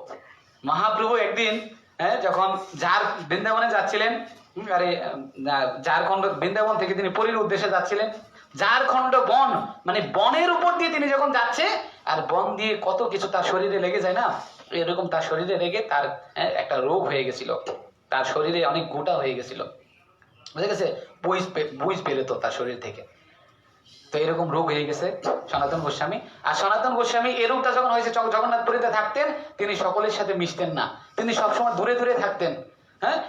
তিনি এমন বিনম্রতা ছিলেন, তিনি যখন পুরী মন্দিরে তিনি রাস্তা দিয়ে যেতেন না, কারণ রাস্তা দিয়ে যদি যাইতো তার শরীর থেকে বাতাস লেগে কোনো বৈষ্ণবের শরীরে লেগে যেতে পারে, তখন তার অপরাধ হতে পারে। দেখেন কত চিন্তা করতেন, তার শরীরে এমন রোগ, তিনি রাস্তা দিয়ে হেঁটে যেতেন না, কারণ কি তার শরীরে বাতাস যদি কোনো বৈষ্ণবের শরীরে লেগে যায় তখন তার অপরাধ হতে পারে। তখন তিনি যাইতেন কোথায়? এই গ্রীষ্মকালের এই রোদ রাতে বালু একদম আগুনের মতো থাকে, আগুনের মতো বালু, তিনি সমুদ্রের তীরে দিয়ে কি করতেন? এই সমুদ্রের তীরে তিনি হাইটা যাইতেন। এই বালু আগুনের মতো থাকতো, তবু তিনি এই আগুনের মতো থাকা সেই বালুর উপর দিয়ে তিনি হেঁটে হেঁটে যেতেন। কারণ কি? যাতে অন্য বৈষ্ণবের তার গায়ে থেকে বাতাস লেগে যাতে অন্য কোনো বৈষ্ণবের শরীরে না লাগে। দেখেন কত বিনম্রতা। আর একদিন তিনি বৈষ্ণব অপরাধের ভয়ে, যে তার শরীর যদি অন্য শরীরের সাথে স্পর্শ করে যায়, বাতাস লেগে যায়, এর ভয়ে তিনি কি করছেন? তিনি জগন্নাথপুরী রথযাত্রার দিন তিনি কি করছেন? রথের চাকায় তিনি দেহত্যাগ করার জন্য তিনি প্রস্তুত হচ্ছেন। তিনি রথের চাকায় গিয়ে তিনি শুয়ে গেছেন, তিনি রথের চাকায় তার দেহ দিয়ে দিবেন। তখন মহাপ্রভু কি বলছেন? এই সনাতন, তোমার এই দেহটা তোমার না, তোমার এই দেহটা হচ্ছে আমার। তোমার এই দেহটা তোমার না, তোমার দেহটা হচ্ছে আমার। আর আমি তোমার এই দেহটা দিয়ে একটা কার্য সম্পাদন করব, তোমার এই দেহটা আমি কাজে লাগাবো, তাই তোমার এই দেহ ত্যাগ করার সময় এখনো হয়নি। তখন মহাপ্রভু যখন এই সনাতন গোস্বামীর সাথে আবার আলিঙ্গন করছে, তখন তার এই রোগ ভালো হয়ে গেছে। বুঝতে পারছেন? বিনম্রতা শিখাচ্ছেন সনাতন গোস্বামী। বুঝতে পারছেন? বিনম্রতা কে শিখাচ্ছেন? সনাতন গোস্বামী। ঠিক আমরা দেখতে পাই চৈতন্য মহাপ্রভুর ভক্তরা, চৈতন্য মহাপ্রভু কি করতেন জানেন? চৈতন্য মহাপ্রভুর ভক্তরা যখন, চৈতন্য মহাপ্রভুর যে পার্শ্বদবৃন্দরা যখন স্নান করতে যাবে, চৈতন্য মহাপ্রভু কি করতেন, সকলের জন্য তিলক গুলে রাখতেন, যাতে তারা এসে কি করতে পারে, তিলক দিতে পারে। মহাপ্রভু কি করতেন, দেশের একদিন মহাপ্রভু কি করছে, গিয়ে দেখতেছে একটা ধূপা, ধূপা কি করতেছে, কাপড় ধুইতেছে। আর মহাপ্রভু গিয়ে বলতেছে, দুপারে বলতেছে, এক কাজ করো, তোমরা এখানে বসে বসে হরিনাম করো, তোমাদের কাপড়গুলো আমি ধুয়ে দিই। তো ওই দুইজনকে, এদেরকে কি করছে, বলছে তোমরা হরিনাম করো, তোমাদের কাপড়গুলো আমি ধুয়ে দিচ্ছি। তাহলে এরা হরিনাম করতেছে আর মহাপ্রভু কি করছে, কাপড় দিতেছে। দেখেন কত বিনম্রতা। আমরা সেটা করি, সেটা করি না। আমার মনে পড়ে চট্টগ্রামে যখন আমি যখন ঢাকা বেজে থাকতাম, তখন আমাদের সাথে একজন ভক্ত ছিল শ্যামানন্দ প্রভু। উনি এখন দেহত্যাগ করেছেন। উনি নন্দনকাননে থাকতেন, ওনার দেহ আমরা উনি কি করতেন, উনি একটা মন্ত্রণালয়ে চাকরি করতেন। আর মন্ত্রণালয়ে যত টাকা পাইতেন, ওনার তার নিজের খরচের জন্য যা রেখে সমস্ত টাকা তিনি মন্দিরকে দিতেন। পুণ্ডরিক ধাম, নন্দনকানন, তার টাকা দিয়ে চট্টগ্রাম ইউনিভার্সিটিতে একটা বেস করা হয়েছে। ইউনিভার্সিটির ভিতরে জায়গা কিনে এখানে একটা বেস করা হয়েছে তার টাকা দিয়ে। তিনি কি করতেন, আমার সাথে যখন ছিলেন, আমার রুমে একসাথে থাকতেন। তিনি যখন শুক্রবারে, তো তার কোনো কাজ নাই, তিনি কি করতেন, শুক্রবারে আমাদের ছেলেগুলা দেখতো যে কার পোশাক কালো হয়েছে, যার শার্ট প্যান্ট গুলো কালো হয়েছে, কি করতো, এইগুলা সবগুলা নিয়ে একসাথে ধুয়ে দিতেন। ধোয়া রূপ শুকাইয়া সুন্দরভাবে যার যার টেবিলে সুন্দরভাবে সন্ধ্যাবেলা রেখে দিতেন। আমরা কিরে এই কাজ কেটা করলো। তিনি যদিও অনেক সিনিয়র ভক্ত, তিনি এই কাজ করতেন। বুঝতে পারছেন, বৈষ্ণবরা সবসময় কি করতে চান, সেবা করতে চান। মহাপ্রভু ভগবান শিখাচ্ছেন এই কথা, বুঝতে পারছেন। এই হচ্ছে বিনম্রতার শিক্ষা। তারপরে শুধু তাই না, কৃষ্ণ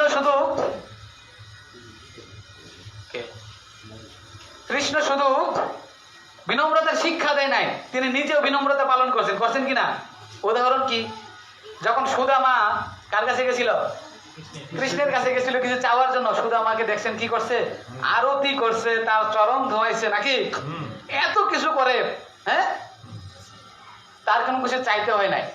যখন সুদামা কিনে আসছিল চাল ভাজা নাকি, এই চাল ভাজা যখন এক মুঠো চাল ভাজা খাইছে, তার সমস্ত ধন সম্পদ হয়ে গেছে কার, সুদামার। যখন আরেক মুঠ খাইতে গেছে, রক্ষিণী দেবী হাত ধরে গেছে, বলছে প্রভু এক মুঠ যে খাইছেন, এতে আমার আমার আমার পাত্র খালি হয়ে গেছে, আমার পাত্র খালি হয়েছে, আর আরেক মুঠ খাইলে আমি কইতে দিব। মানে ভগবান যদি এক মুঠো খেয়েছে, তার লক্ষ্মী দেবী বলছে যে আমার বান্ড খালি হয়ে যেতেছে, আর খায়েন না। বুঝা গেছে। তাহলে এই দেখেন, ভগবান যদি যার থেকে কিছু গ্রহণ করে, ভগবানের সময় আপনি যা কিছু দিবেন কমবে না, কি করবে, বেড়ে যাবে। ভগবানের সময় যা দিবেন সেটা কি হয়ে যাবে, বেড়ে যাবে। তো এই জন্য আমাদের কি করা উচিত, এগুলো খুব ভালোভাবে লক্ষ্য করা উচিত। তারপরে কি, আরেকটা বিনম্রতার লক্ষণ কি, আরেকটা বিনম্রতার লক্ষণ হচ্ছে, কৃষ্ণ দেখিয়েছিলেন যখন ইন্দ্রপ্রস্থ বুঝেন তো, ইন্দ্রপ্রস্থ কার রাজ্য ছিল, পঞ্চপাণ্ডবদের রাজ্য ছিল নাকি, তারা সেখানে। আর যখন এই রাজ্য করেছিল, বিশ্বকর্মা তাদেরকে বিল্ডিং টিল্ডিং খুলে দিছে, আর তারা যখন তাদের রাজ্যে কি করছে, রাজ সহযোগ্য করছে।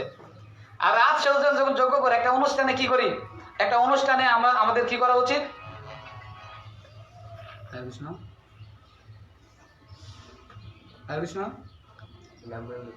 হ্যাঁ কে,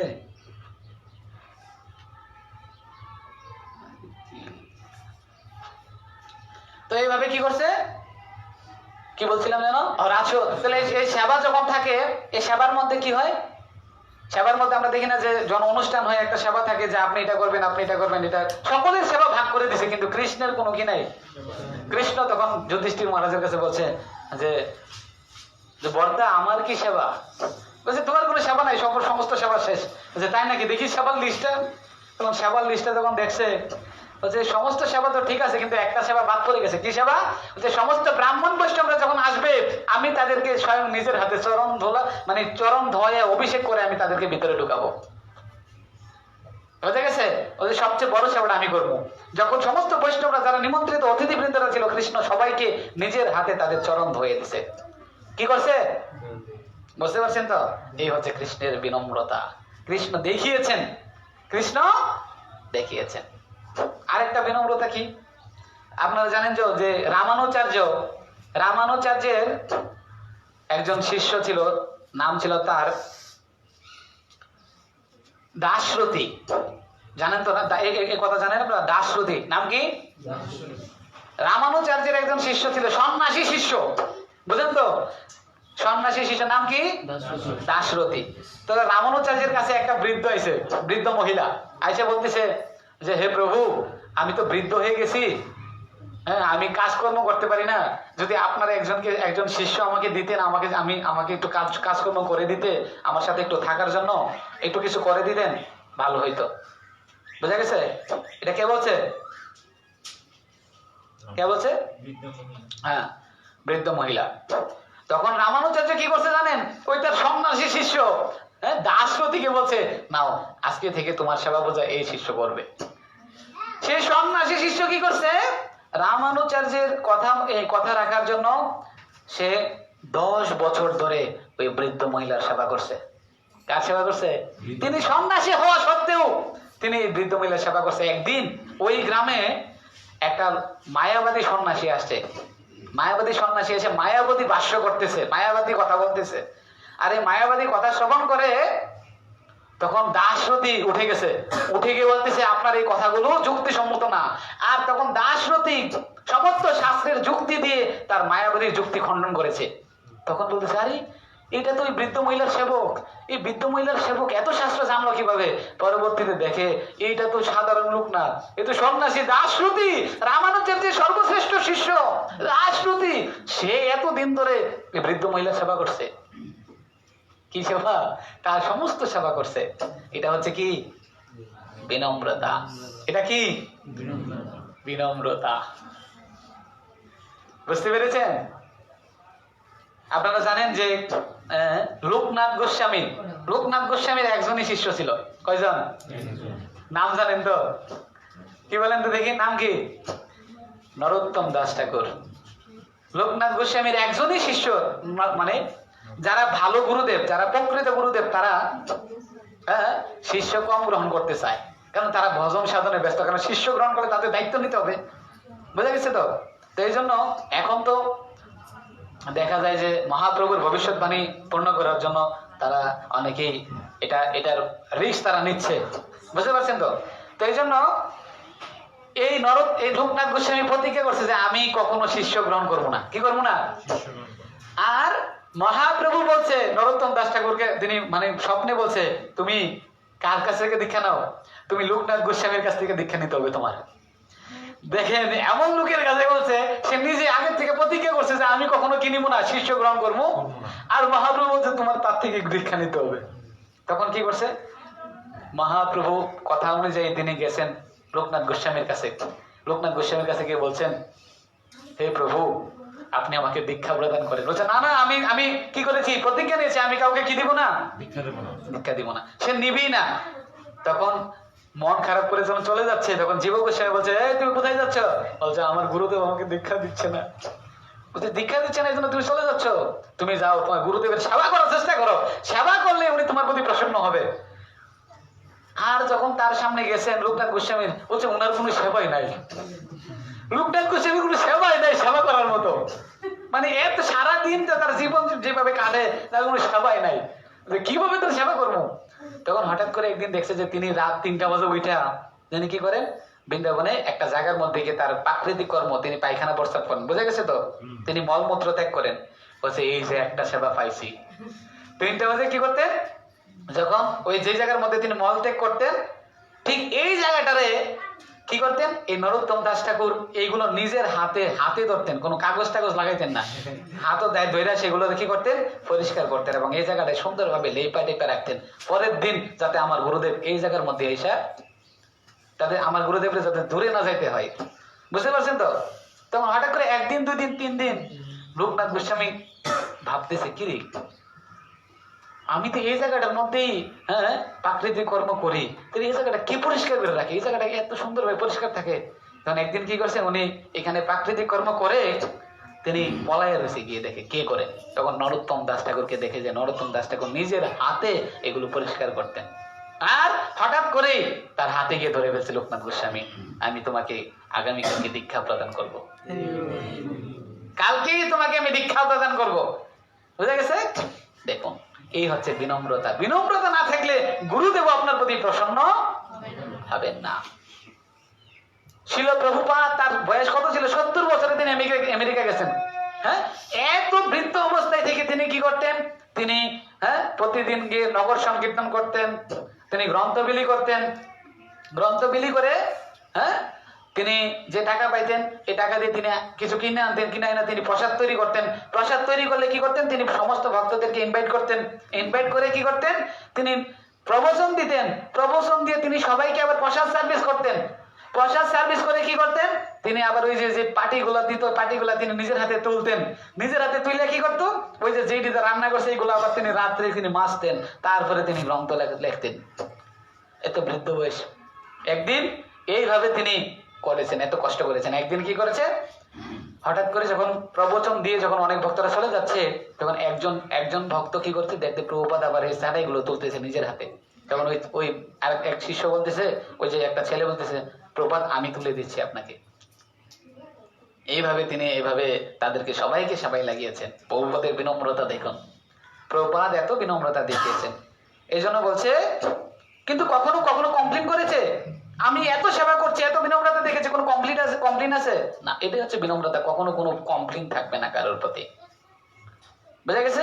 আচার্যগণ কি বলেছেন? তাদের বিনম্রতার পরিচয় দিয়েছেন আমাদের আচার্যরা। ধর্ম হি তথ্যম নিহিতং গুহায়া মহাজন যেন গতস্যপন্থা। মহাজনরা কি বলছেন? মহাজনরা বলছেন, আমার জীবন সদা পাপে রত, নাহি পুণ্যের লেশ। তারা কি করতেন? এত ভালো বৈষ্ণব, এত বড় বৈষ্ণব, কিন্তু কি বলতেন? আমার জীবন সদা পাপের রত। আমার জীবন কি? পাপে পরিপূর্ণ, কোনো পুণ্যের কোনো লেশ নাই। বুঝতে পারছেন তো? এই আচার্যগণের শিক্ষা। হরিদাস ঠাকুর কি বলছে? হরিদাস ঠাকুর বলছে, আমি কুকুর থেকেও নিকৃষ্ট। হরিদাস ঠাকুর কি বলছেন? যে আমি কুকুরের থেকেও নিকৃষ্ট। চৈতন্য চরিতামৃত পড়লে সুন্দরভাবে বুঝতে পারবেন। সনাতন গোস্বামী কি বলছেন? সনাতন গোস্বামী বলছে, আমি ভক্তের গৃহের কুকুর হতে চাই। ভক্তের ঘরে কি করতে চাই? কেন কুকুর হতে চাই? যাতে ভক্তের উচ্ছিষ্ট প্রসাদ আমি পেতে পারি। সেই ভক্ত উচ্ছিষ্ট খেয়ে আমাকে দিবে। আমি সেই ভক্তের গৃহের কুকুর হয়েও থাকতে চাই। বিনম্রতা। আমি ভক্তের গৃহের কুকুর হয়ে থাকতে চাই। কেন কুকুর হয়ে থাকতে চাই? যাতে আমি সেই ভক্তের উচ্ছিষ্ট আস্বাদন করতে পারি। উদ্ধব, ভগবানের কৃষ্ণের একজন পার্ষদ। কে নাম? উদ্ধব। নাম শুনেছেন তো? উদ্ধব। উদ্ধব কি বলেছে? উদ্ধব বলেছে, আমি ব্রজের বৃন্দাবনের ঘাস হয়ে জন্মগ্রহণ করতে চাই। বুঝা গেছে তো? আমি বৃন্দাবনের ঘাস হয়ে জন্মগ্রহণ করতে চাই। কেন? যখন গোপ গোপিকারা, ভগবানের শুদ্ধ ভক্তরা যখন আমার উপর দিয়ে পা যাবে, তখন আমার মস্তকে তাদের চরণ ধুলা পড়বে। এই জন্য আমি বৃন্দাবনের ঘাস হতে চাই। কবিরাজ গোস্বামী, কৃষ্ণদাস কবিরাজ গোস্বামী কি বলছেন? কৃষ্ণদাস কবিরাজ গোস্বামী বলছে, তুই সে কীট হইতে মুই সে লঘিষ্ঠ, জগাই মাদাই হইতে মুই সে পাপিষ্ঠ। তুই সে কীট, বুঝেন তো? বাথরুমের কীট। বাথরুমের মধ্যে কীট থাকে না? কীট পতঙ্গ থাকে না? বাথরুমের মধ্যে ছোট ছোট কি থাকে? কীট থাকে। বলছে আমি সেই বাথরুমের কীট থেকেও আমি লঘিষ্ঠ। লঘিষ্ঠ মানে ছোট। এবং জগাই মাদাইয়ের থেকেও আমি সবচেয়ে বেশি পাপিষ্ঠ। নরোত্তম দাস ঠাকুর বলছে, মহাপ্রভুকে বলছে, মহাপ্রভুর ভজন লিখছে, হে মহাপ্রভু, তুমি কাকে উদ্ধার করেছো? জগাই মাদাইকে উদ্ধার করেছো না? এটা তোমার বড় ক্রেডিট। এটা তোমার বড় ক্রেডিট না। কেন? জগাই মাদাই তো মহান বৈষ্ণব ছিল, তিনি ব্রাহ্মণ পরিবারে জন্মগ্রহণ করেছে। বলছে আমি হচ্ছি নরাদম। আমি কি? আমি হচ্ছি পতিত। আমাকে যদি তুমি উদ্ধার করো, তাহলে তোমার নাম পতিত পাবন হবে। তোমার নাম তো পতিত পাবন। আমার মতো পতিতকে উদ্ধার করো, তাইলে তোমার নাম পতিত পাবন হবে। এছাড়া তোমার নাম পতিত পাবন না। তুমি জগাই মাদাইকে উদ্ধার করেছো, সেটা তোমার কোনো ক্রেডিট না। আমাকে উদ্ধার করো, তাহলে তুমি ক্রেডিট পাবে। বুঝতে পারছেন তো? আর কৃষ্ণদাস কবিরাজ গোস্বামী বলছে, মোর নাম যে লয় তার পুণ্য ক্ষয়। আমার নাম যে লইব তার পুণ্য ক্ষয় হবে। বুঝা গেছে তো? যে মোর নাম যে লয় তার পুণ্য ক্ষয়। এটাই হচ্ছে বিনম্রতা। এটাই হচ্ছে আচার্যগণের কি এজন্য আমাদের একজন আচার্য রাধানাথ স্বামী মহারাজ কি বলছেন, যে পানি যেইভাবে উচ্চ জায়গা থেকে নিচু জায়গার দিকে প্রবাহিত হয় ঠিক তদ্রূপ যখন আমরা বিনম্রতা এবং নিচু ভাব নিয়ে থাকবো, তখন গুরু বৈষ্ণবের কৃপা এইভাবে প্রভাবিত হবে। পানি কিভাবে প্রভাবিত হয় উপর থেকে নিচে, ঠিক যখন আমরা এইভাবে নিচু ভাব ধরে থাকবো, বুঝা গেছে, ঠিক যখন আমরা নিচু জায়গার মধ্যে পানি প্রবাহিত হয়, আর আমরা যখন নিচু ভাব নিয়ে থাকবো, তখন গুরু বৈষ্ণবদের কৃপা ঠিক জলের মধ্যে এসে আমাদের মাথায় আসবে। বুঝতে পারছেন? এই হচ্ছে বিনম্রতা। বিনম্রতা সম্পর্কে আরো আছে, কিন্তু আমাদের সময় হয়ে গেছে, 11:30 পর্যন্ত আমাদের ক্লাস হওয়ার কথা ছিল। তো আমরা আজকে এখানে রাখছি। জয় জগৎগুরু শিলা প্রভুপাদ কি জয়।